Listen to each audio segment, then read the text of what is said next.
प्रधानमंत्री मोदी ने 103 रेलवे स्टेशनों का किया वर्चुअल उद्घाटन। 26,000 करोड़ के विकास कार्यों का शुभारंभ। प्रधानमंत्री नरेंद्र मोदी ने राजस्थान के बीकानेर जिले के देशनोक में एक जनसभा को संबोधित करते हुए 18 राज्यों और केंद्र शासित प्रदेशों में स्थित 103 रेलवे स्टेशनों के पुनर्विकास का वर्चुअल उद्घाटन किया। यह परियोजना अमृत भारत स्टेशन योजना के तहत आ रही है, जिसका उद्देश्य भारतीय रेलवे के आधुनिकीकरण और बेहतर यात्री सुविधाओं का विस्तार करना है।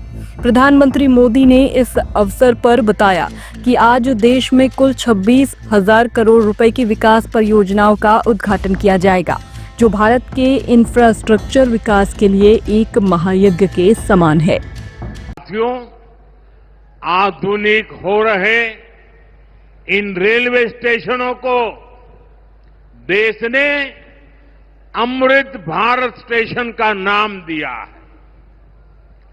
आज इनमें से 100 से अधिक अमृत भारत स्टेशन बनकर के तैयार हो गए हैं।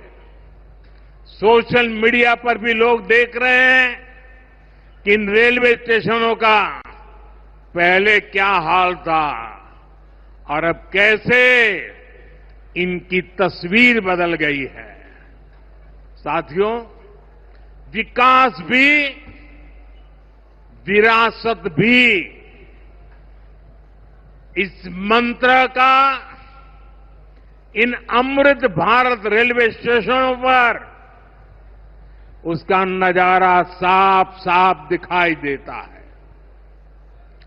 ये स्थानीय कला और संस्कृति के भी नए प्रतीक है।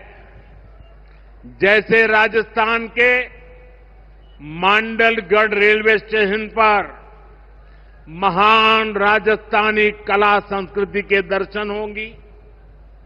बिहार के थावे स्टेशन पर मां थावे वाली के पावन मंदिर और मधुबनी चित्रकला को दर्शाया गया है। मध्य प्रदेश के ओरछा रेलवे स्टेशन पर आपको भगवान राम के आभा का एहसास होगा। श्रीरंगम स्टेशन का डिजाइन भगवान श्री रंगनाथ स्वामी जी के मंदिर से प्रेरित है। गुजरात का डाकोर स्टेशन रणछोड़ राय जी से प्रेरित है। तिरुवन्नामलई स्टेशन द्राविड़ वास्तुकला के अनुसार डिजाइन किया गया है।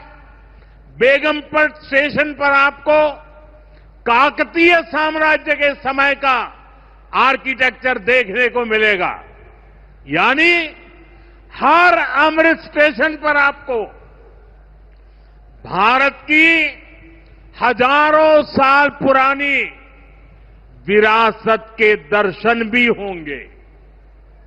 ये स्टेशन हर राज्य में टूरिज्म को भी बढ़ावा देने के माध्यम बनेंगे, नौजवानों को रोजगार के नए मौके देंगे और मैं उन शहर के नागरिकों को, रेलवे में यात्रा करने वाले पैसेंजर से प्रार्थना करूंगा, ये सारी संपत्ति के मालिक आप हैं। कभी भी वहां गंदगी न हो, इस संपत्ति का नुकसान न हो, क्योंकि आप उसके मालिक हैं। साथियों, इंफ्रास्ट्रक्चर बनाने के लिए जो पैसा सरकार खर्च करती है, वो रोजगार भी बनाता है, व्यापार कारोबार भी बढ़ाता है। जो हजारों करोड़ रुपए सरकार लगा रही है, ये पैसा मजदूर की जेब में जा रहा है, ये दुकानदार को मिल रहा है, दुकान और फैक्ट्री में काम करने वाले लोगों को मिल रहा है।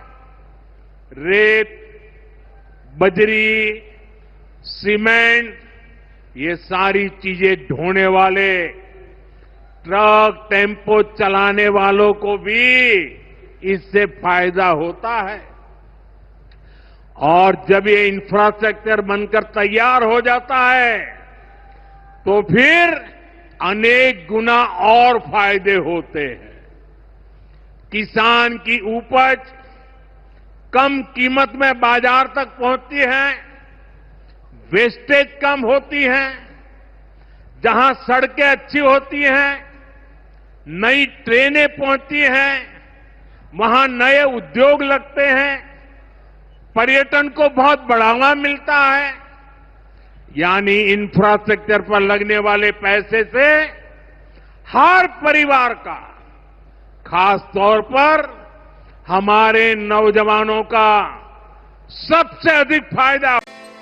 ब्यूरो रिपोर्ट, 3 राजधानी न्यूज।